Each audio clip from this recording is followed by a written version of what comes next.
Olá, bom dia ainda. Só considero boa tarde depois de encerrado o evento. Então, temos a responsabilidade de tentar cativar a atenção dos senhores e das senhoras ao longo dos próximos, será 30 minutos ou menos? Veremos. Tem um lado bom nisso tudo, assim. E olha, uma informação da organização do evento é que teremos sorteios para quem ficar até o final. Então, isso já é suficiente para captar a atenção de todos. Muito obrigado. Que bom dar essa boa notícia. Espero que eu me inclua também no sorteio.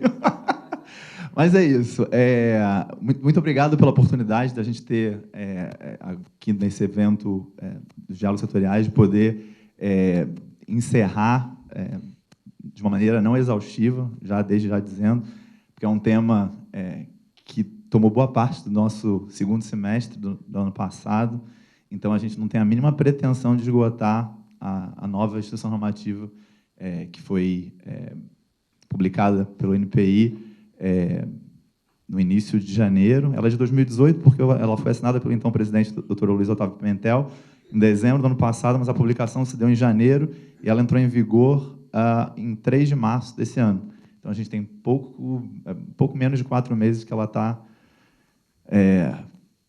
aí, né, para os produtores que estão querendo novas indicações geográficas, para quem já tem, enfim. Então, eu sou chefe da divisão que analisa não só indicações geográficas, mas marcas coletivas e marcas de certificações e marcas de produtos, serviços. A gente faz de tudo um pouco, né, Marcos? E o Marcos ele é o gerente do projeto da elaboração do Manual de Indicações Geográficas, que até o final do ano, como o Marcelo falou ontem, a gente tem aí o poder dever de tentar publicar e tornar a linguagem de indicação geográfica um pouco mais fácil, de modo que a gente quer tentar colocar na rua um produto que seja de fácil leitura, né, e tentar desmistificar. Eu lembro bem da Patrícia, nas nossas reuniões, em relação a outras questões que a gente está tentando publicar também, ela sempre puxa a responsabilidade de a gente tentar não falar juridiquês. E é uma responsabilidade grande botar 2 pessoas que foram... eu sou bacharel em Direito e o Marcos também. Então, tentar colocar uma linguagem não jurídica para vocês de uma instituição normativa em pouco menos, né, tentar em 30 minutos já é um grande desafio. Então, a gente desde já convida, dia 17 e 18 de outubro desse ano, o INPI promove a oficina de indicações geográficas e marcas coletivas lá no Rio de Janeiro. Tem um pré-requisito para participar, ter o DL 101, que é um curso que a OMP faz, elabora um pouquinho de conceitos básicos de marcas, indicações geográficas, patentes, desenhos industriais, mas é tranquilo. Eu fiquei reprovado no primeiro porque eu sou uma pessoa ansiosa, fui responder a primeira questão, cliquei no botão errado e encerrei a prova. Então, eu tive que esperar a próxima. Então, tirei 0. Mas não tem nenhum problema de falar isso, porque... Então, assim, atenção na hora de fazer uma educação à distância, porque você não clique no botão errado, como eu fiz. Então, mas é fácil isso. Esse curso é uma conquista nossa, essa oficina, porque são os próprios examinadores de marcas coletivas e indicações geográficas que tentam fazer uma linguagem o menos jurídica possível, o menos técnica possível, trazendo a possibilidade de fazer dinâmica de grupo. É um grupo bem diferenciado. Aproveito produtores aqui que tenham novas gerações de produtores para poder fazer com que entre em contato com essa temática de uma maneira bem bacana, com um público diverso. Você tem até uma boa oportunidade de fazer networking também, porque ali tem possibilidade de alguém tá querendo atuar no mercado, de repente vocês trocam cartões, conversam, quem sabe vocês conseguem levar para a região de vocês alguém que está com uma energia danada aí de querer colocar em prática, né, o seu trabalho, querer trabalhar na área, e tem uma grande possibilidade nisso. Então, sem mais delongas, comecemos. A gente tentou dividir em 7 pontos, né, a nossa apresentação. Introdução. O ponto que eu mais gosto é das novidades da IN, que eu acho que e a gente não vai ser exaustivo, a gente tem que selecionar e vai dizer o porquê. A documentação do pedido de IG, o peticionamento eletrônico, que também é novidade, os exames preliminares de mérito, e, por fim, alteração de registros e disposições transitórias. O Marcos divide a bola comigo, em dado momento eu vou parar e vou passar a responsabilidade para ele. Então, comecemos.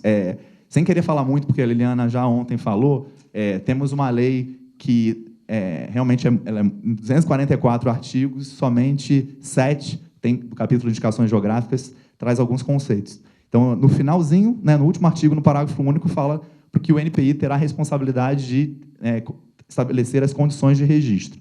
Então, assim, logo aí abaixo vocês veem que tem a Instrução Normativa de 2013, antes dela já houve alguns normativos do NPI, e a gente já estava há quase 5 anos trabalhando em cima da 25. Então, graças aos diálogos setoriais, graças a esse espírito colaborativo que, lá na divisão, eu sempre pauto, os despachos de IG são feitos sempre em dupla, eu acho que a gente tende a crescer com a opinião do outro, e não é à toa que a gente está aqui dividindo a bola também. Então, foi uma oportunidade da equipe recém-formada, a gente formou uma equipe em julho do ano passado, os diálogos setoriais vieram para poder, tecnicamente, preparar já o nosso campo, para a gente poder ter contato com como a União Europeia pensa a indicação geográfica ao longo de todos esses anos, e para a gente poder refletir se, de fato, a normativa de 2013 merecia ou não ser feita alguma coisa. E, com certeza, as contribuições de diálogos, todas as reuniões técnicas que nós tivemos foram super importantes para que a gente publicasse a IN 95 de 2018. Esse contexto, então, já falei agora aqui, tanto as negociações do acordo Mercosul-União Europeia, os diálogos setoriais, e a gente verificou que, de fato, havia alguns temas que não tinham sido tocados na IN de 2013 e que, não só pela questão do diálogo, mas também o então presidente recebeu da sociedade alguns ofícios do segmento vitivinícola, falando da questão de que tinham muitas indicações geográficas que gostariam de ter os seus regulamentos de uso alterados, por exemplo, e a indicação geográfica ela ficava estática, né? Então, a gente parou e pensou, por que não começarmos a utilizar um pouquinho emprestado o que a União Europeia fez para a gente poder tentar adequar o nosso sistema, qual a normativa que, mais uma vez, hoje, né, ou naquela altura, seria interessante para a gente, porque a gente pensa que ela vai precisar ser alterada em algum momento. Então, para aquele momento, a gente conseguiu tentar o máximo que a gente poderia fazer sem desrespeitar a Lei 9.279, e a capacidade do NPI ter de legislar a respeito da matéria. Então, a gente tentou atender a demanda dos usuários, não só, né, do setor vitivinícola, mas também do governo, né, das entidades, dos outros produtores também, e a gente conseguiu atualizar a normativa, né, para 95 de 2018. Em relação à estruturação e de novidades, a gente coloca alguns exemplos aqui do que ela trouxe. O primeiro deles, a gente não só hoje registra nomes geográficos, mas também gentílicos. Carlos está aí, não vai ser dessa vez. A instrução normativa não tem como trazer nomes não geográficos, isso realmente vai ficar para a lei e toda a sociedade querer fazer algum tipo de tentativas aí para conseguir mudar a lei para que, por exemplo, a cachaça possa vir a ser registrada. Lembrando que a cachaça, graças a um decreto presidencial, ela é reconhecida como indicação geográfica, mas pelo modo registral no NPI e da LPI, a gente entende que o legislador não deu essa margem. A gente conseguiu trabalhar o conceito de gentílico, de modo que, até então, até 2013, só entrava a indicação geográfica Castro. Hoje em dia, né, se pode entrar leite de Castro ou leite castrense. Né? Lembrando que Castro, um nome fictício, a gente, como a Ana Sueiro ontem falou do pão de Brasília, a gente está trazendo esse exemplo que vai pautar a nossa apresentação. Tá? A outra questão é a gente tentar deixar de fora, né, na LPI, na normativa, essa questão das variedades vegetais e das raças animais. Isso pode confundir o mercado e isso não seria registrável como indicação geográfica. Temos os exemplos de uva Itália, abacaxi Vitória, como variedades vegetais, e abelha Jataí. Né? Jataí também um nome geográfico. Né? Então, isso, a princípio, se ela tivesse, sendo para a uva, né, a uva Itália não poderia ser registrada como indicação geográfica. Uma outra questão que a gente tentou explicar melhor nessa normativa foi a questão de substituto processual, ou seja, quem é que iria ao NPI requerer esse potencial registro, né? Aí, então, a gente discorre do que seria o substituto processual. A gente fala em associações, sindicatos, exemplo, federação também, e a gente dá a possibilidade de que nada impeça que, futuramente, por via legal, alguma entidade que venha a ser reconhecida como substituto processual também. Uma novidade que a gente refletiu é que estava fazendo um pouco de confusão no segmento de mercado de proteção intelectual, o regulamento de uso com o regulamento de utilização da marca coletiva. E, tecnicamente, a gente gosta de todos os eventos poder pautar e diferenciar um ativo do outro. Então, uma das justificativas de tentar trazer o caderno de especificações técnicas como a nova nomenclatura foi para poder acostumar e educar nós técnicos e também, né, o mercado de que seria necessário fazer essa alteração. Então, o artigo 7º traz essa nomenclatura de caderno de especificações técnicas. A gente também tem os documentos específicos para comprovar quem é legítimo requerente de indicação geográfica. Alguns probleminhas que a gente teve no passado de que a gente achou que precisava melhorar essa redação para que ficasse claro para os produtores ou os prestadores de serviço que quisessem vir a pedir uma indicação geográfica no NPI. Outra questão que foi importante e que a gente refletiu bastante a respeito foi tentar dividir melhor esse exame, né? Agora, a gente está fazendo em 2 fases, a preliminar e a de mérito, e o Marcos vai falar melhor a respeito disso na parte que lhe cabe. E, por fim, que eu acho que é um dos grandes ganhos também dessa nova normativa, e graças à expertise europeia, é a gente, a partir de agora, possibilitar a alteração de registro. Convido os senhores e senhoras, desde já, a entrar no portal do NPI, entrar em Acompanha a RPI e baixar o PDF de hoje, que foi publicado na RPI de hoje, que há ali um despacho do INPI, em um caso em específico, em que a gente já consegue, pela primeira vez, falar sobre, não alteração, mas a questão da fungibilidade, que também é uma novidade dessa normativa. Então, tentando trazer agora o ponto 3, o artigo 7º ele é dividido, né, diz que a indicação geográfica, o pedido tem que ter um nome geográfico e precisa ter tudo isso daí.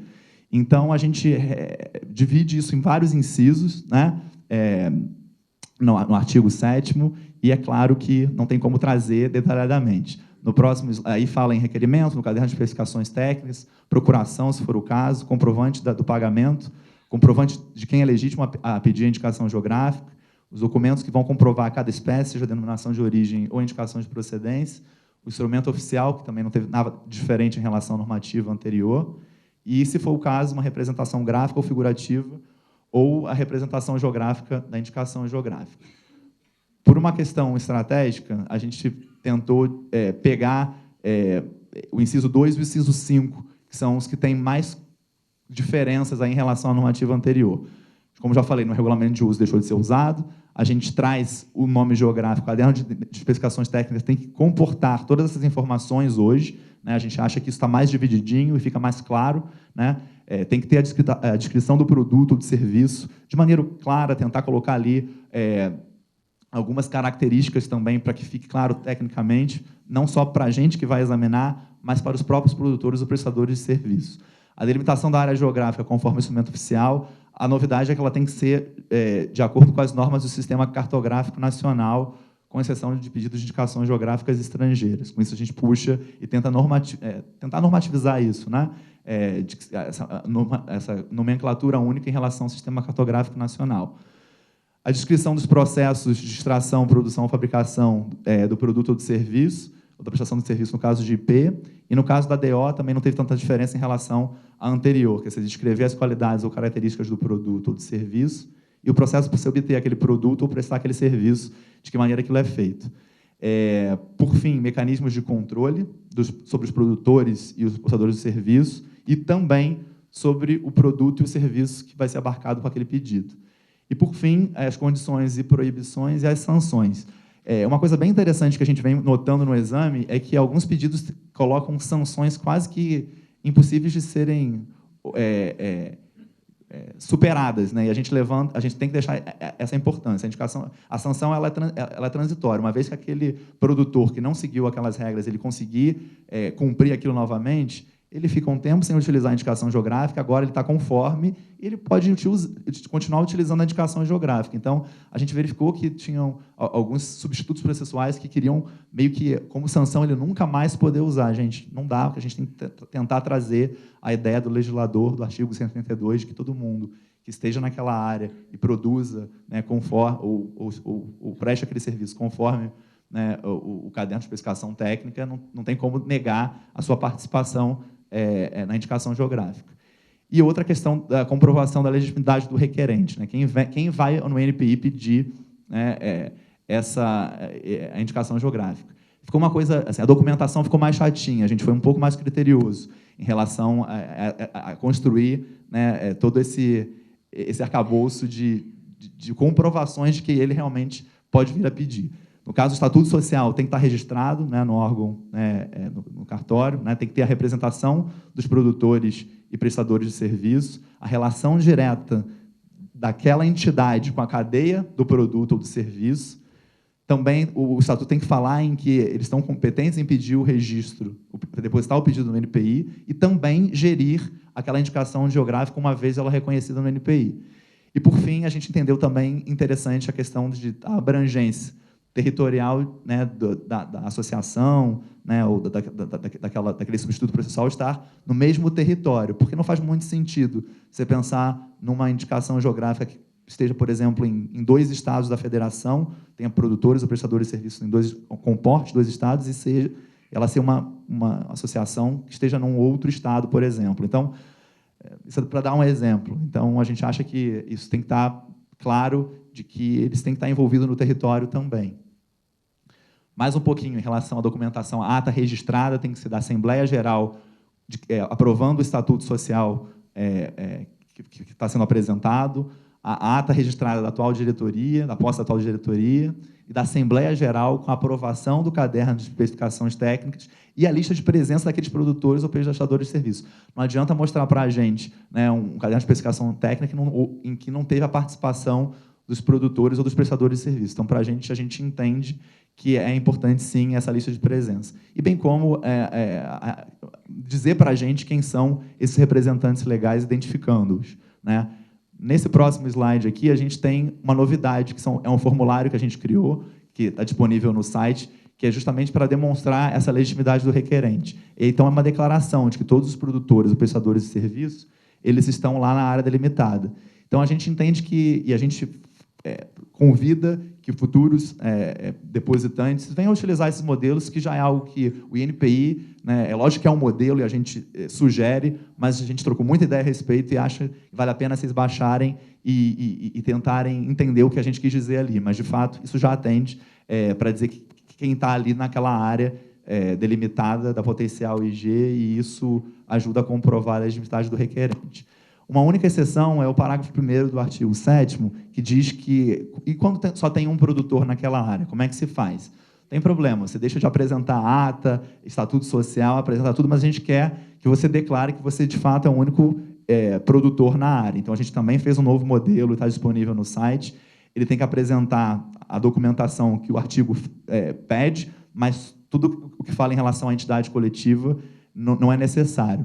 E, por fim, pode ser uma pessoa física, um produtor, né, pessoa física, ou pessoa jurídica, como foi o caso de uma indicação geográfica que foi concedida para o pessoal lá do Paraná, que é a colônia Uitmarsum, que, no caso, eles são uma cooperativa de produtores, eles são os únicos produtores na área. Passo agora a responsabilidade aí para o Marcos, e eu volto para vocês já. Dando continuidade, então, à apresentação... Está melhor assim. Isso. O artigo 9º e 10º, então, na verdade, eles nem chegaram a entrar em vigor. Isso porque, quando a IN, apesar de ter sido publicada em dezembro, ela entrou em vigor em março, houve uma resolução do NPI, a resolução número 233, que falava sobre a questão do peticionamento eletrônico, né, instituir o sistema EIG. Então, esses artigos da IN, 9º e 10º, que falam sobre peticionamento em papel, como deve ser feito, eles não estão valendo. A partir então, de março, na verdade, de fevereiro, né, e em março, entrando em vigor a nova instrução normativa do NPI, fica instituído o peticionamento eletrônico e não é mais possível, então, ser feito o peticionamento em papel nem na sede, nem mesmo nas regionais. Então, brincando aqui com palavras, na verdade, você não vai ao NPI fazer o seu pedido, você vai ficar em casa, no computador, no seu escritório, porque agora é o peticionamento eletrônico, certo? E o depósito ele pode ser feito a qualquer tempo, a qualquer hora, né, finais de semana, e o servidor do NPI, então, reconhece, né, o servidor que eu falo, o computador, reconhece quando você fez esse depósito, né, o dia e o horário. Os artigos 11 e 12, eles falam sobre o exame preliminar, né? O exame preliminar, ele, na verdade, verifica a presença daqueles documentos que o Pablo listou, né, que estão no artigo 7º. Nessa fase do exame, é possível ser feita tanto a questão de exigências, né, para que você regularize o seu pedido, quanto esse pedido seja sobrestado, né, para que possa futuramente ser dado continuidade ao seu exame. O examinador, né, do INPI ele pode sugerir a alteração de espécie, que o Pablo vai falar mais na frente, a fungibilidade, né, e uma vez então que foi regularizado, foi respondida a exigência, ou foi superado aquele impedimento, né, no caso do sobrestamento, dá-se prosseguimento à publicação desse pedido, que, além do despacho do INPI, vem acompanhado do caderno de especificações técnicas, o antigo regulamento de uso, e também o instrumento oficial da delimitação da área. Lembrando que o exame preliminar é apenas a presença dos documentos, até porque o conteúdo vai ficar para o exame de mérito. Então, todo o conteúdo, todo o teor do documento apresentado, ele vai ser visto nessa segunda fase do exame, que é o exame de mérito. Desculpa. Então, ele vai verificar o mérito, exatamente isso, de toda a documentação apresentada. Aqui também podem ser formuladas exigências de mérito, também ser sobrestado o pedido. O examinador também pode sugerir a alteração de espécie, a fungibilidade, e uma vez que for regularizado, né, regulamentado esse seu pedido, no caso de, né, resposta à exigência, assim como superar esse impedimento, ele vai ser publicado, acompanhado da respectiva decisão, seja ela de concessão, seja ela de indeferimento. Aqui está o fluxo, não sei se está dando para enxergar muito atrás, desculpa as letrinhas pequenas, mas eu vou ler cada um dos quadrinhos.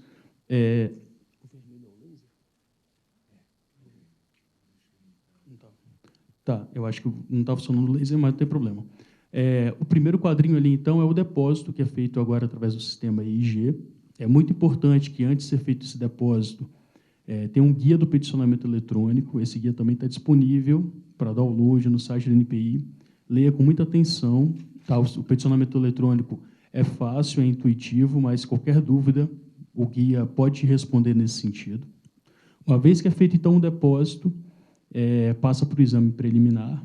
No exame preliminar, que verifica a presença dos documentos, pode haver a possibilidade de sobrestamento, e aí não tem prazo para voltar, até porque se está sobrestado depende de uma situação externa ao pedido, ou a exigência, a qual deve ser cumprida em 60 dias. Não foi cumprida, o seu pedido é arquivado definitivamente. Não cabe recurso da decisão de arquivamento. Por isso, muita atenção para não perder o prazo de uma exigência. Tá? Uma vez, então, que você respondeu a sua exigência, seu pedido está regularizado ou voltou ao sobrestamento, é publicado para manifestação de terceiros. Né? Juntamente com ele vem um caderno de especificações técnicas e o instrumento de delimitação da área. É aberto, então, um prazo de 60 dias para que terceiros se manifestem. Concluído esse prazo, é aberta, né, um prazo de mais 60 dias para que aquela pessoa quem requereu, né, o pedido, ele dê uma resposta a essa manifestação, e, a partir disso, então, inicia-se o exame de mérito. Lembrando que, se for publicado para terceiros e não houver nenhum tipo de manifestação, já vai direto para o mérito, sem abrir esse outro prazo, certo? Novamente, pode ter pedidos de exigência de mérito, qual terão 60 dias para responder, não respondido, arquivado definitivamente. Ou também pode ser sobrestado. Então, do mérito vem a decisão de concessão, e, uma vez que é concedido, é expedido também o certificado, tá? Não se paga por esse certificado, ou é indeferido. Tanto da decisão de concessão quanto de indeferimento, cabe recurso. Tá? Uma vez, então, que foi concedido o registro, deve-se esperar 24 meses para que seja feita a sua alteração, seja ela qual for e se assim desejar. Tá? E aí volta para o início do fluxo, novamente, vai passar por todas essas fases, qualquer uma das alterações que a gente vai ver posteriormente, que são essas aqui. Acho que a maior novidade trazida pela IN são os artigos 15 a 22, que fala da alteração de registro. É muito interessante ler, quem não leu a IN ainda, essa é uma parte que vale muito a pena mesmo esmiuçar. É algo novo, tanto para nós do NPI, quanto para vocês, né, que são pessoas que lidam ou são produtores, ou são pessoas que estão da cadeia produtiva, ou são de outras instituições. É algo muito novo no Brasil, apesar de que na União Europeia já é feito há um bom tempo, né? E permite-se hoje que seja alterado o nome geográfico e sua representação gráfica ou figurativa, a área geográfica, o caderno de especificações técnicas e a alteração que a gente considera que é a mais radical, que seria da espécie de IG. É importante dizer que só podem ser solicitadas alterações após 24 meses da concessão do registro. O pedido de alteração ele pode conter mais um tipo de alteração, pode ser alterado o nome geográfico juntamente com a área, ou a área junto com o caderno, ou a espécie junto com outro requisito. Tá? Mais uma vez alterado esse quesito precisa aguardar 24 meses para que seja novamente alterado. O que não impede você solicitar hoje uma alteração de nome e, no mês seguinte, solicitar uma alteração de área. Tá? Mas, se quiser alteração de nome, novamente, tem que se aguardar 24 meses. E cada uma dessas alterações deve apresentar razões específicas, justificativa fundamentada e também a comparação com o documento original. Até porque a documentação costuma ser extensa, então é importante apontar onde foi alterado. Esse parágrafo 3º, tanto do artigo 5º quanto do artigo 16, ele é muito importante porque ele fala que devem ser respeitadas as condições que justificaram o reconhecimento da indicação geográfica no caso da IP, no caso da DO, desculpa. As qualidades ou características devidas, exclusiva ou essencialmente, ao meio geográfico, e aí estão incluídos os fatores humanos e naturais. E no caso da IP, né, ter se tornado conhecido como centro de extração, produção, fabricação daquele produto ou de prestação daquele determinado serviço.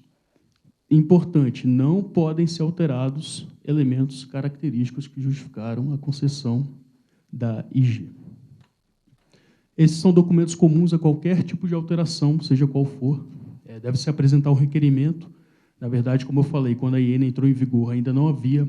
Na verdade, quando a IN ela foi publicada, não havia ainda o peticionamento eletrônico, por isso que ela fala em modelo. Esse modelo, hoje, na verdade, ele diz respeito ao próprio sistema EIG, então não é um modelo baixável, mas um modelo preenchível, né? No requerimento, a justificativa fundamentada para aquela alteração, o caderno de especificações técnicas também alterado, a procuração, no caso do seu pedido ter procurador, o comprovante de pagamento, né, da retribuição GRU, que está em discussão, né, essa questão da alteração, quanto que vai o valor de cada uma das alterações, e a comprovação da legitimidade do requerente, seja o substituto processual, seja quem vier a sucedê-lo de fato ou de direito. É importante que, no caso da alteração da área geográfica, essa legitimidade também se estendem a pessoas físicas ou jurídicas que são diretamente interessados, que não são necessariamente ou a pessoa, o substituto processual, ou quem veio a sucedê-lo.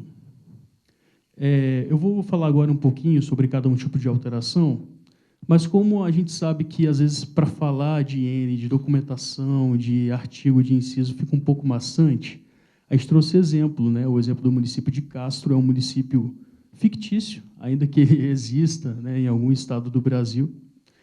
Então, para falar de cada uma das alterações, eu vou citar esse exemplo de Castro, apenas para ficar mais dinâmico e melhor de se visualizar o que a IN quer dizer.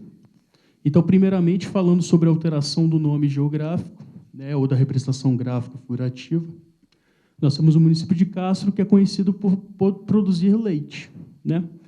A IP Castro, para leite viscoso, ela foi concedida em 15 de janeiro de 2018, e aí, em 15 de janeiro de 2020, ou seja, 24 meses após a concessão do registro, solicitou-se a alteração do nome para leite viscoso da região de Castro. Essa foi a alteração solicitada. Foi mantido o núcleo original do nome geográfico, Castro, certo? E solicitada a inclusão do nome do produto, que é leite viscoso. Além disso, foi comprovado que o nome se tornou conhecido, apesar de não ter havido alteração da área, ou seja, muitas vezes vai ser solicitada a alteração do nome, mas a área vai continuar sendo a mesma, não tem problema. E aí, essa alteração pode ser aceita, porque ela respeita aqueles requisitos que estão na IN. É importante dizer que a alteração do nome geográfico, ela deve, primeiro, né, ver se o núcleo do nome geográfico, ele permaneceu o mesmo, e, além disso, se houve a inclusão ou a exclusão do nome do produto também. Muitas vezes eu acredito que seja mais comum ser solicitada a inclusão do nome do produto junto ao nome geográfico e não a sua exclusão, porque fica melhor até para o consumidor identificar do que trata aquela IG. Vamos falar agora da alteração da área, né? A IP Castro para Leite, ela abrange apenas o município de Castro. Qual é a alteração desejada? Ampliar aquela área protegida, abarcando 2 municípios fronteiriços que, no passado, por exemplo, eram o distrito de Castro e que hoje se emanciparam, mas que produzem leite, continuam produzindo leite, enfim, o conhecido leite de Castro, certo? Nesse caso, a alteração pode ser aceita e é importante dizer que não é necessário alterar o nome geográfico, ainda que outros territórios sejam incluídos a esse território original. Esse é o caso de ampliação. Agora, vamos pensar no caso de redução. Vamos supor que Castro seja uma DO e não uma IP. Uma DO para leite também, que abrange apenas o município de Castro. E aí vamos supor que houve uma seca na região. Essa seca matou todas as vaquinhas que estavam ali na região sul, né, do município. E aí, depois que passou um tempo, as grandes perdas, os produtores daquela região resolveram criar porcos. Não vão criar mais vacas, vão criar porcos, né? E aí, atualmente, apenas a região norte do município que produz leite com essas características que estão ali do caderno. Nesse caso, a área delimitada ela pode ser restringida, uma vez que não vai prejudicar aqueles antigos produtores estabelecidos nas outras áreas do município, até porque não tem nem mais gado lá na região, certo? Agora vamos falar da alteração do caderno de especificações técnicas, né? É importante dizer que o caderno podem ser alterados, a descrição do produto, a forma de controle, a modo de produção. E aí vamos supor que o Conselho Regulador da IP Castro, né, para leite, ele realiza o controle interno do produto e dos produtores. Mas aí deseja-se alterar a forma como se produz o leite no município. Na verdade, já se começa a produzir de outra forma, eles têm que alterar o caderno, porque eles entenderam se produzir de outro jeito. Acrescenta ainda outras condições para o uso da IG, além daquelas que já estavam previstas no caderno. E ainda quer se alterar para controle externo, feito por uma terceira parte. Ou seja, todos os produtores estão ali, estão de acordo com essas alterações, pode ser aceita, uma vez que não foi alterado o produto do registro original. O produto continua sendo leite. Apenas estamos mudando algumas coisas do caderno. E aí eu vou passar para o Pablo, que vai falar sobre alteração de espécie. Então, a fungibilidade foi uma coisa que eu acho que a gente pensou bastante a respeito, tendo em vista, sobretudo, a confusão que o mercado vem fazendo, né? Acho que eu vou até voltar para não dar muito spoiler, fazer um comentário antes, agora que a gente faltam mais 4 slides só, então estou dando spoiler do finalzinho, não falta muito, eu tenho mais tranquilidade em falar, porque no início a gente corre com medo de que as pessoas já começam a comer, né, a roer unha, essas coisas, então agora eu já consigo falar um pouco mais tranquilamente. A gente tem uma preocupação de que a indicação geográfica ela cumpra seu papel social, mas, de fato, na opinião, e aí é para reflexão dos senhores e das senhoras, quando existem 2 sinais no mercado, né, seja uma IP e depois uma DO, com o mesmo nome, se já é tão difícil se comunicar com o consumidor a respeito dos conceitos, imagina quando tem... Se os próprios produtores, né, alguns usam um, usam outro, então, assim, acaba ficando muito difícil. Sobretudo porque a gente tentou refletir o artigo da LPI, o artigo 176 diz assim, constitui indicação geográfica a indicação de procedência ou a denominação de origem. Então, assim, eu acho que hoje eu falo com muita tranquilidade isso, porque se o próprio legislador diz que é um ou outro, o que está acontecendo que a gente, em algum momento, deixou serem os dois? Então, assim, é lógico que hermenêutica jurídica, ou seja, a interpretação é algo que a gente estuda durante um bom tempo na faculdade. E tem muitas vezes que o ou pode ser interpretado como e. Mas, num bom português, tentando colocar coisa simples na leitura de qualquer pessoa, ou é ou. Então, uma coisa exclui a outra. E pode ter ou que em português também não exclua. Mas, assim, hoje fizemos uma opção. E o ser excludente torna mais fácil essa comunicação com o consumidor e também com os próprios produtores, desde que não haja prejudicados. Talvez isso aí seja o grande desafio, né? Como é que você vai transformar uma IP numa DO ou vice-versa sem deixar as pessoas de fora. Então, assim, por isso que eu acho que é bem interessante. Convido, mais uma vez, a ler o despacho de exigência que a gente fez, publicado hoje, porque é algo novo. Ali tem a IN, a gente se preocupou, né, em escrever a IN, conduzir a leitura de modo que fique claro e que isso fique como referência para futuros pedidos, porque eu acho que a alteração do registro ela vai ser vai ser a realidade de muitos dos senhores aqui, senhoras aqui, eu acho. Em algum momento vocês vão pedir, vocês têm que esperar 2 anos para pedir.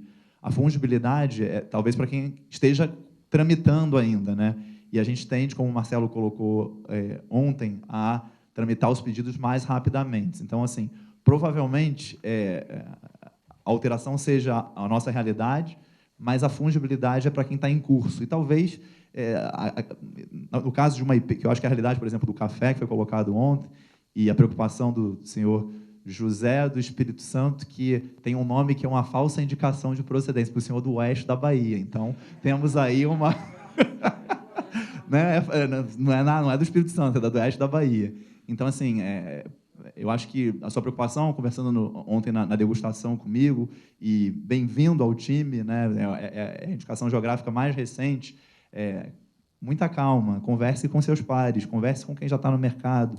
Não esteja pensando que a indicação de procedência é menos que uma denominação de origem. Talvez no segmento de mercado, para exportar, faça-se exigência em relação à DO, mas você mesmo falou hoje da questão dos selos, por exemplo, que é uma realidade. As certificações, elas podem talvez ter tido seu valor no segmento de mercado aqui no Brasil, e lá fora talvez, mas assim, não para por aí. Acho que você tem 2 anos para poder pensar se a indicação de procedência, né, vai dar certo ou não, para aí talvez pedir alteração de alguma coisa, seja alteração, né, da questão do então regulamento de uso caderno de especificação técnica, seja da área geográfica, ou talvez a alteração da espécie, se vocês tiverem estudos que comprovem que o café acima de 700 metros de altitude lá tem algum diferencial em relação a outros cafés.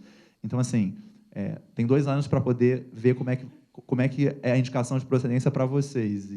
Então, assim, aceita.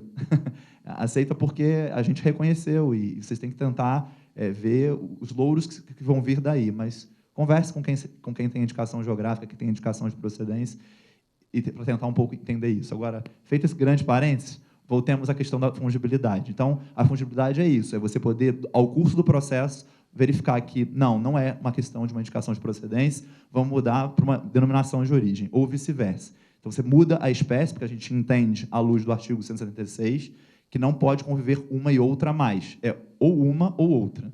Então, você tem que abarcar nessa fungibilidade tanto os produtores ou os prestadores de serviço que já estejam naquela área geográfica delimitada e eles, de jeito nenhum, podem ser excluídos ou prejudicados. Então, temos que estar sensíveis a esse fato.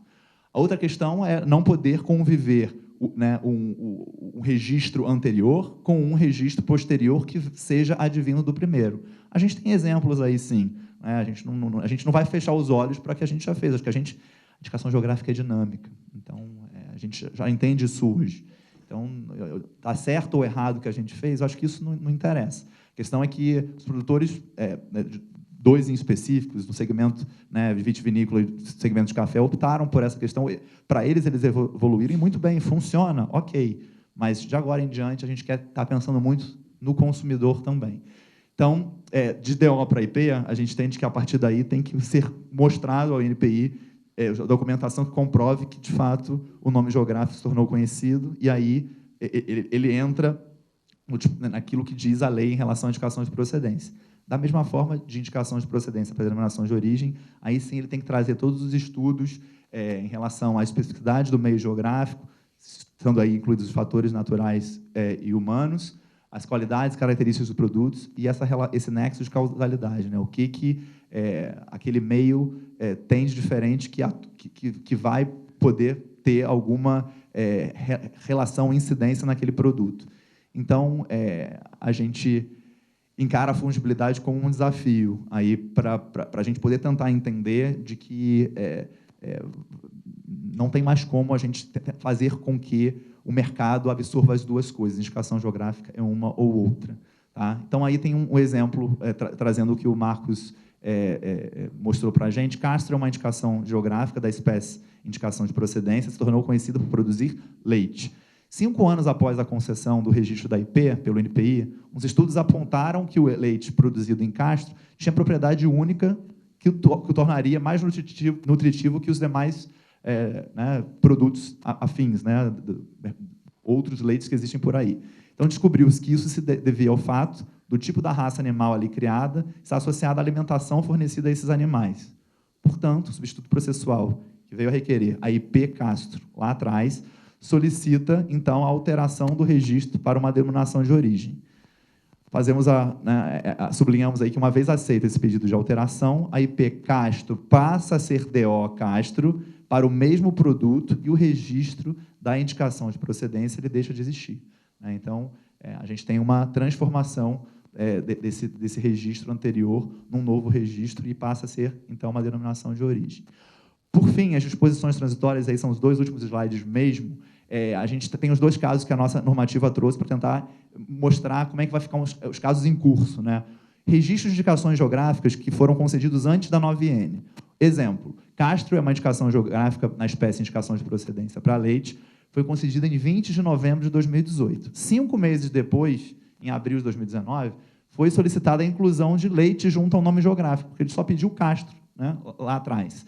E levou só Castro. Aí ele pede para incluir o nome do produto. A alteração vai ser aceita, visto que a IG Castro já era um registro antes da entrada em vigor da IN 95 em março, então a IP passa a ter como elemento nominativo a expressão leite de Castro. Por sua vez, se houver uma representação figurativa da indicação de procedência, ela também poderá ser modificada para ser incluído o nome do produto aí. E, por fim, os pedidos, quem é pedido ainda, que entrou no NPI antes da 9N, quem foi depositado pode vir, sim, a incluir ou suprimir, no caso, eu acho que os casos que vão existir mais inclusão, a menos que a banana da região de Corupá queira retirar a banana, também pode ser feito isso antes da concessão, no caso, como já é registro, não pode, tem que esperar, de fato, um bocadinho. Mas, para quem está em curso, pode incluir isso antes da concessão do pedido. Então, até a publicação para manifestação de terceiros, apresentar uma petição NPI, incluindo o nome do produto. Já quem é pedido de IG publicado para manifestação de terceiros antes da IN, ou que já esteja nas condições de publicação, não vai se aplicar aquelas exigências que a gente falou em sede de exame preliminar, que a gente agora entende que está tudo muito divididinho. O examinador vai ter mais trabalho nos pedidos anteriores de poder interpretar o pedido que entrou na IN 25 à luz da 95. Então, se não está tudo divididinho, como a gente colocou na 9N, pelo menos o examinador tem que entender que aquelas condições que estão na normativa, então, em vigor, tem que estar ali no pedido. Então, a gente não faria exigência quanto a isso. Para finalizar, gostaríamos de agradecer a paciência, por nos escutarem aqui. Desde já colocamos de portas abertas para, através do sistema Fale Conosco, ou em futuros treinamentos, ou até mesmo, se não, em 17 e 18 de outubro desse ano, no primeiro semestre do ano que vem, receber-vos no INPI, no Rio de Janeiro, para uma oficina de indicação geográfica de marca coletiva. Muito obrigado. Nós agradecemos imensamente a presença e participação e rica contribuição trazida ao evento pelo Pablo Regalado e Marcos Palomino. Nós teremos ainda um tempo para perguntas. Eu quero convidar aqui à frente o coordenador, o Miguel de Carvalho, do Ministério da Economia, para acompanhar o Miguel e o Pablo. E já está aberta, então, a sessão de perguntas. Aqueles que desejarem trazer uma contribuição ou ter mais algum esclarecimento, a oportunidade é esta. Temos alguma contribuição? Temos contribuição? Aqui, o nome e a empresa, por favor. Márcio, Ministério da Agricultura, no Mato Grosso do Sul. Eu queria saber a possibilidade de uma IP grande, uma IP de uma área muito grande, a possibilidade de segmentar essa IP por uma ou várias DOs. Outra questão seria, por exemplo, tem um produto de carne, a carne de Brasília. Ela vai servir para todas as espécies de carne? Não, porque eu tenho um regulamento, por exemplo, estou descrevendo um regulamento de uma carne bovina. De repente, a carne porcina, ela se mostra interessante. Como que o NPI pode tratar essa questão? De que maneira trata essa questão?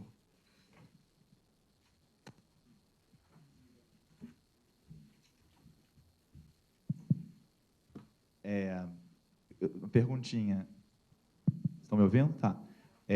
Seria pedido, né? Esse caso hipotético de desmembramento é algo que ainda vocês estão... Já existe. Mas já existe a IP, no caso?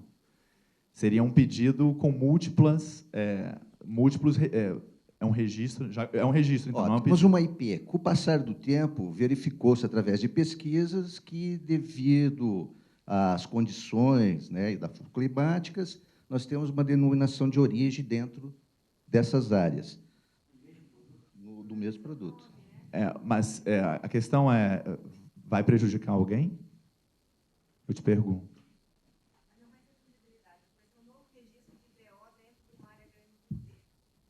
Então, o desafio é desvincular do nome geográfico original, porque senão a gente pode entender que seria algo advindo, e a gente falou aqui, né? Se for advindo, não tem como conviver. Então, talvez, se a área é grande, ela tem um nome genérico, talvez trabalhar um nome, escolher um município ou a estratégia que os produtores melhor entenderem, mas já sabendo que não vai estar associado ao nome original, porque isso poderia ser um problema. Então, de fato, qual é a maneira como eles gostariam de ser... como não é uma IP, mas, né, a DO, o céu é limite. Vocês podem, de fato, criar, por questões geográficas mesmo, chamar, sei lá, Planalto ou alguma outra coisa, e talvez puxar, não precisa necessariamente ser conhecido, porque não é mais IP. Então, vocês podem utilizar na reunião com os produtores locais, verificar qual seria a melhor estratégia para identificar, mas já colocando o problema que tem que se desassociar da imagem do nome original, porque isso pode ser entendido tecnicamente como advindo do primeiro. Então, traria confusão no consumidor. Essa é a primeira. A segunda pergunta... A segunda seria, no caso, uma carne de Brasília. Se faz o caderno de normas, né, não é mais regulamento de uso, o caderno de especificações, você faz a descrição em cima de um protocolo a ser atendido em cima da espécie bovina. Posteriormente, os produtores de carne porcina de Brasília querem utilizar. Eles terão que utilizar um nome diferente de uma indicação de procedência ou uma denominação de origem, que era carne de Brasília. Eles terão que usar um nome diferente ou se coloca carne bovina de Brasília, carne porcina de Brasília. Os exemplos que a gente trouxe, eu acho que foi até do início, não, foi o Marcos que falou do leite viscoso da região de Castro. Então, assim, eu acho que a possibilidade que a normativa deu de você incluir o nome do produto ou suprimir, dá margem aos produtores escolherem o que quiserem. Se você quiser ser mais restritivo e explicar melhor de que carne se trata, pode começar com uma carne e depois tentar pedir para ser mais específico. Então, assim, não vai ter nenhum problema em relação ao núcleo original, né? O nome geográfico, em si, pelo que você me colocou, se manteve. É mais em relação à especificidade do produto. E aqui não temos uma especificidade como tem na União Europeia em relação às classes, né? Isso é algo que vale a pena a gente falar, que nós temos em marcas, classes, né, para marcas, mas em indicações geográficas aqui, não temos essa definição. Nós, no manual, tentaremos definir o que vai ser produto, mas é algo que, na normativa, a gente não conseguiu escrever de uma maneira exaustiva. Então, o manual vai tentar, talvez, trazer entendimento mais claro em relação a isso.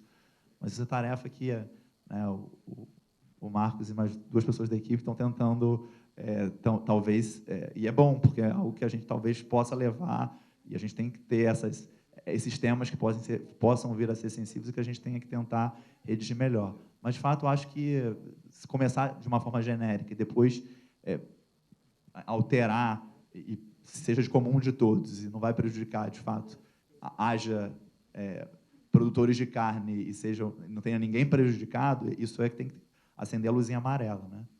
Então, só tomar cuidado em relação a não excluir terceiros.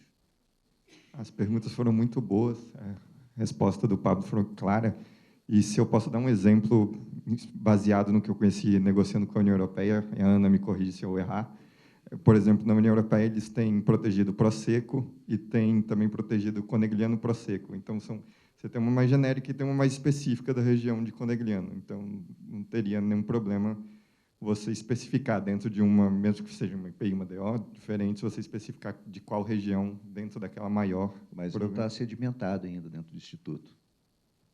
Então, a normativa tem menos de 4 meses. A gente está aprendendo também. Então, a gente desde já coloca que ainda não temos tanta expertise na prática. Os casos é que vão. Então, assim, o despacho que saiu publicado hoje, eu acho que é um ganho, porque comoveu a coordenação inteira. Eu acho que foi... Né, a gente pediu também o pronunciamento do Marcelo em relação à questão, porque isso...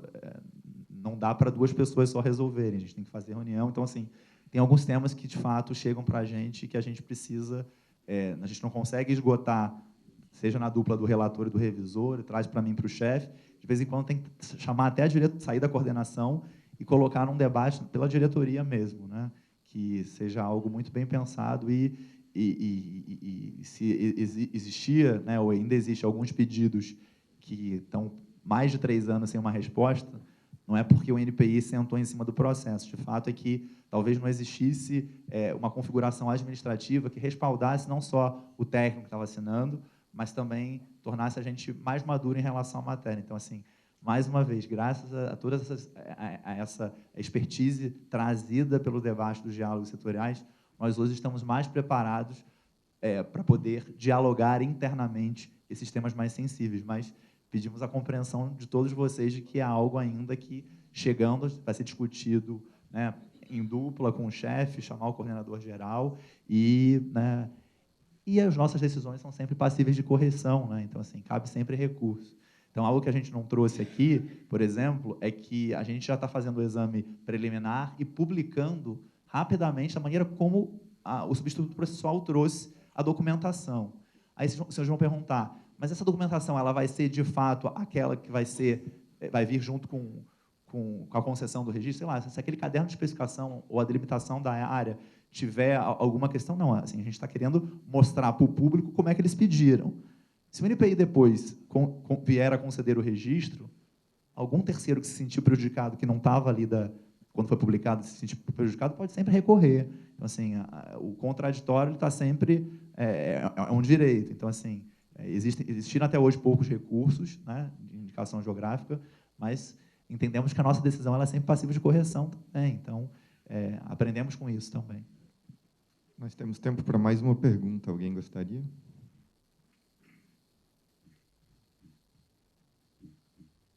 Se não tiver ninguém, eu mesmo posso fazer. Eu vou perguntar antes de você, Marcelo. Você perguntou também.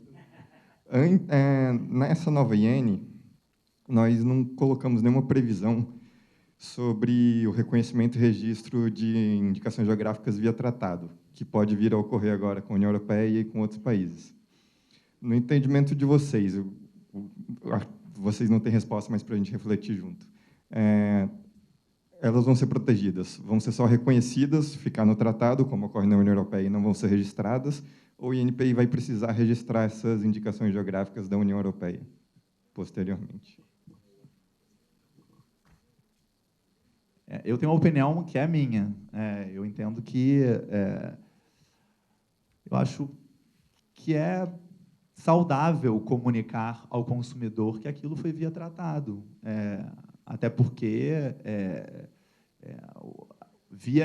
até pensando no técnico também, nos examinadores, né, a gente entende que talvez a gente não tenha resposta, a gente não tenha isso configurado, mas eu acho que precisamos, né, separar o que é via registro, INPI administrativo e via acordo. Eu entendo que isso seja um serviço que a gente estaria... Né? Agora, tudo é indicação geográfica. Né?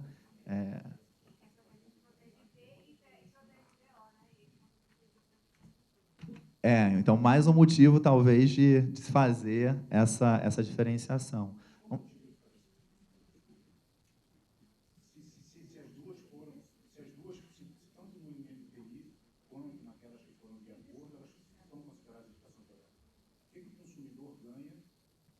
você fazer uma distinção a essa PP que existe no NPI e essa PP que tem um acordo bilateral. O Carlos, eu acho que nem produtores e prestadores de serviços também têm essa resposta, porque as pessoas não sabem se estão se comunicando como IP, como DO ou como IG.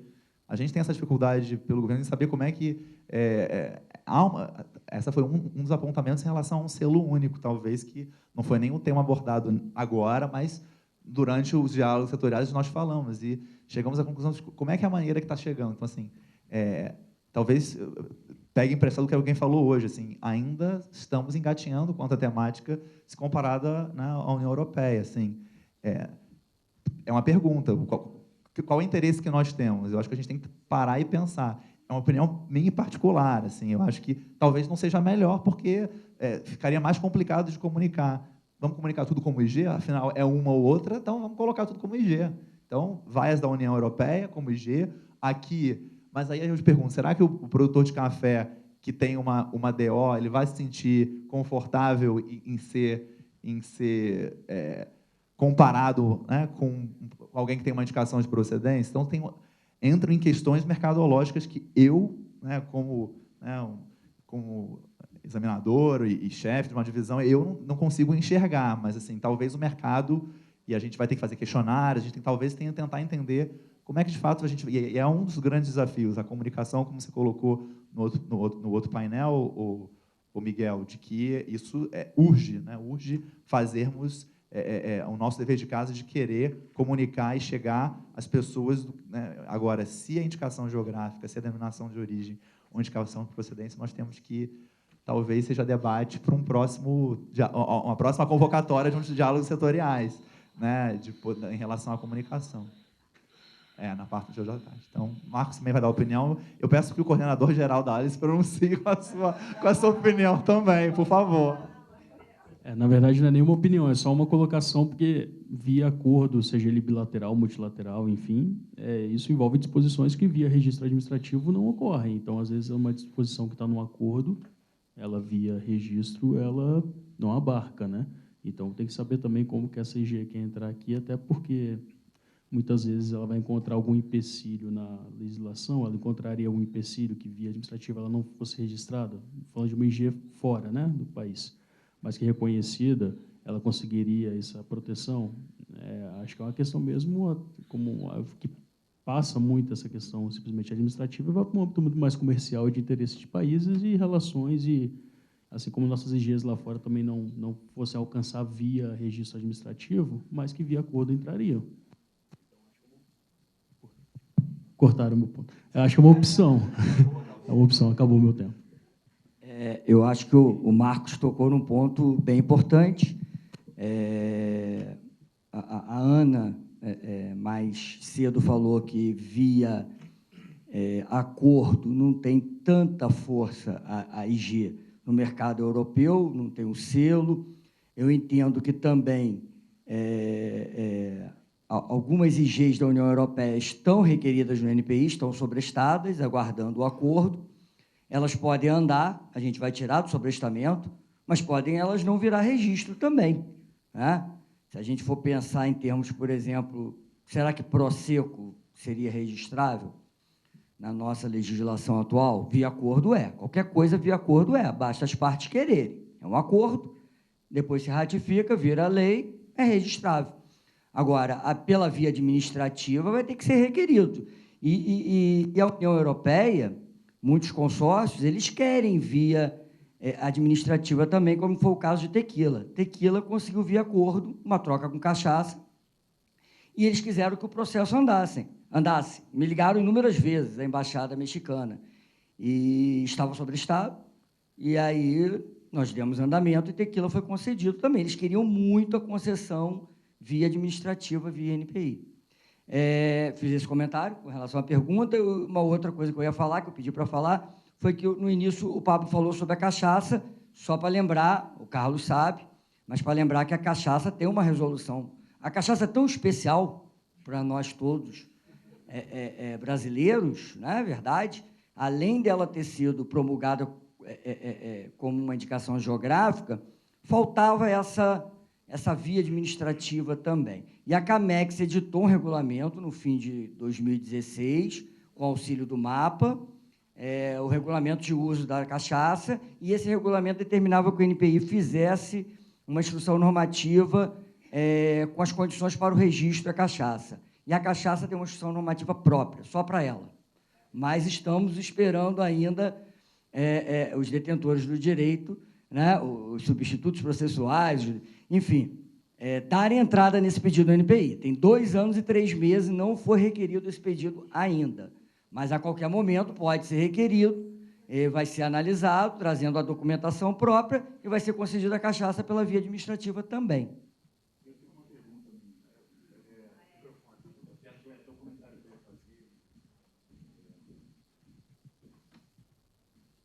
Essa previsão de alteração de regulamento de uso aqui, nessa IN, se aplica também à instrução normativa da IG Cachaça? Eu entendo que não. A Camex fez um regulamento de uso assim, é o meu entendimento hoje. Ela fez um regulamento de uso para a indicação geográfica cachaça.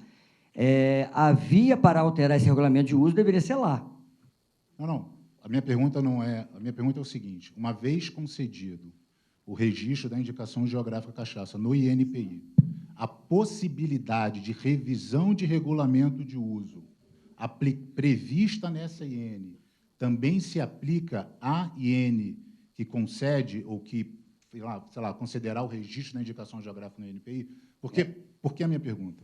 Porque quando a gente fez todas as discussões em relação à questão dessa gestão normativa do INPI, ou a questão da possibilidade de depósito do regulamento de uso no INPI, um dos pontos que havia sido posto era a previsão de possibilidade de revisão de regulamento de uso dentro do INPI. Essa foi uma das condições, inclusive, quando foram feitas todas as negociações lá atrás.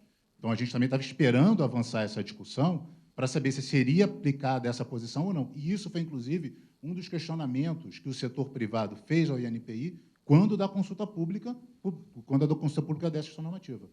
Então, a minha pergunta é: isso é extensivo à instrução normativa do... eu não estou perguntando quem vai fazer a revisão. Não é isso. Estou dizendo o seguinte: a possibilidade de alteração de regulamento de uso dentro do INPI, hoje, prevista nessa gestão normativa, se aplica também à IN da cachaça?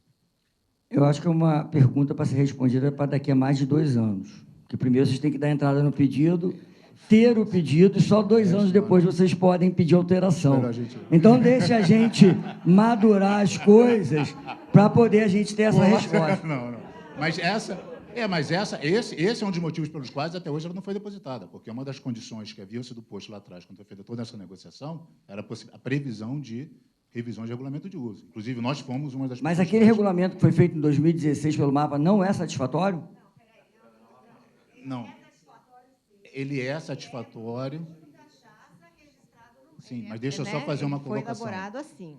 Ele é, mas, por exemplo, o Ministério da Agricultura agora pode rever a gestão normativa aplicada para a cachaça, o que faria com que esse regulamento de uso automaticamente fosse atualizado. Ou não, né, Carlos? A gente pode negociar dele não ser alterado, porque cachaça é uma indicação geográfica e ele já está regulado lá. Mas assim... Aí deixa de ser produto, né, observado pelo MAPA. Então, assim, isso que eu acho que essas questões todas a gente pode discutir. Sim, né? Em outro momento. Eu acho que, né, hoje a gente não vai conseguir chegar numa solução disso, a gente tem que envolver outras áreas do MAPA também, né, que nos ajudaram a construir, tu elaborou com a gente, né, então fizemos tudo a várias mãos também na época. Então, eu acho que, assim, eu entendo que tudo que vocês solicitaram hoje já é possível, né, que era a alteração de registro. Mas então, é a pergunta que eu estou fazendo. Não, então, eu sei. Então, assim, as vias para o INPI, porque antigamente não podia no INPI fazer alteração de regulamento de uso de cadastro de especificações técnicas. Então, hoje pode. Então, a gente já tem uma etapa vencida, que é o INPI faz essa possibilidade. Agora, o que a gente tem que discutir é se vai precisar passar qualquer alteração de regulamento de uso da cachaça, se precisa passar pela Camex ou não. Mas não, Patrícia, a minha pergunta não foi respondida. Porque eu acho que, assim, talvez aqui não seja o local tudo para bem, responder. Tudo bem. Né? Eu acho que a gente pode trazer essa pergunta, levar para a CGVB e vamos discutir essas coisas, né? A gente passou né, um monte tentando chegar na melhor conformação, que foi o que acho que a gente conseguiu fazer naquela ocasião, né, em 2016. Muita coisa já mudou desde então também, né? Então, te convido a gente conversar sobre isso já, né? Um pouco mais para frente, assim, essa semana, na semana que vem, se vocês quiserem, não tem problema. Não, o já é que talvez aqui a gente não consiga chegar numa conclusão, mas uma coisa que a gente conseguiu, que eu acho que é mérito, evoluiu a alteração de registro da IN, de registro das indicações geográficas com a IN 95.8, o INPI analisa alterações de caderno de especificações, que era uma demanda de vocês. Não, mas desculpa, eu fiz um questionamento se essa instituição normativa é aplicada a outros, porque assim, se essa IN comunica com a norma de depósito da cachaça. Só foi meu questionamento, só foi esse. Eu entendi. Só que aquela IN foi elaborada quando não se previa ainda essa possibilidade. Lembra? Ela foi elaborada Sim. em dezembro de 2016. Então, eu acho que assim, essa é uma questão para a gente, de repente, fazer uma nova IN, abrindo a possibilidade dela entrar com isso, nessa possibilidade ou não. E o que o Marcelo colocou é que ele acha que, talvez, até para mudar o regulamento de uso da cachaça, deveria ser via CAMEX. Aí é uma outra discussão. Pois uma outra discussão. Então, são questões que a gente tem que gente, a discussão está boa, mas né? como a Patrícia disse, eu acho que é uma questão para a gente resolver posteriormente. Claro. Se a IN da cachaça pode ser modificada seguindo essa nova IN do INPI. A gente pode fazer consultas à Procuradoria do INPI para ver como isso talvez seja entendimento. Mas, no momento, a gente não tem resposta. Eu só estou trazendo esse tema, porque isso foi um dos questionamentos que nós fizemos quando da consulta pública. Por isso que eu estou trazendo esse tema. Quando nós enviamos os comentários ao INPI sobre a consulta pública, esse foi um questionamento que nós colocamos. Somente Mas a gente respondeu. Acho que a consulta pública ela foi bem específica em relação a cada artigo, o que o público externo entenderia de que deveria ser alterado ou modificado. E o INPI se pronunciou ponto a ponto em relação a sim ou não, alterado, modificado. Então, provavelmente a gente respondeu. A gente pode falar depois, mas ao fim do nosso comentário, a gente fez um questionamento geral. Então, quando a gente mandou as considerações para o INPI, a gente botou talvez lá no final. Esse questionamento geral estava além das regras da consulta. Foi exatamente isso. E aí foi considerado. Como o Miguel falou, que talvez a via mais adequada, Carlos, eu acho que realmente seja a consulta via... Não, via procuradoria mesmo, porque isso é uma questão meramente jurídica. É a interpretação de era somente isso. O questionamento era só isso. Pessoal, a gente tem que fazer o sorteio, né? Mas antes disso eu queria só registrar a presença da Maria Fernanda, agradecer também, ela representa o INPI aqui no Distrito Federal, então, quando a equipe técnica, né, ou a coordenação geral não estiver presente, com certeza o escritório aqui de Brasília nos dá super respaldo em relação não só à indicação geográfica, como a outros ativos de IPI. Então, obrigado por estar com a gente até hoje. Tá bem? Obrigado. Bom, gente, encerrando, só gostaria de parabenizar o INPI por essa nova IN que trouxe diversas inovações para o registro de indicações geográficas. E como nós vimos aqui nesse dia, nós temos muita coisa a avançar ainda nesse instituto no Brasil e acho que o caminho é longo, mas é promissor.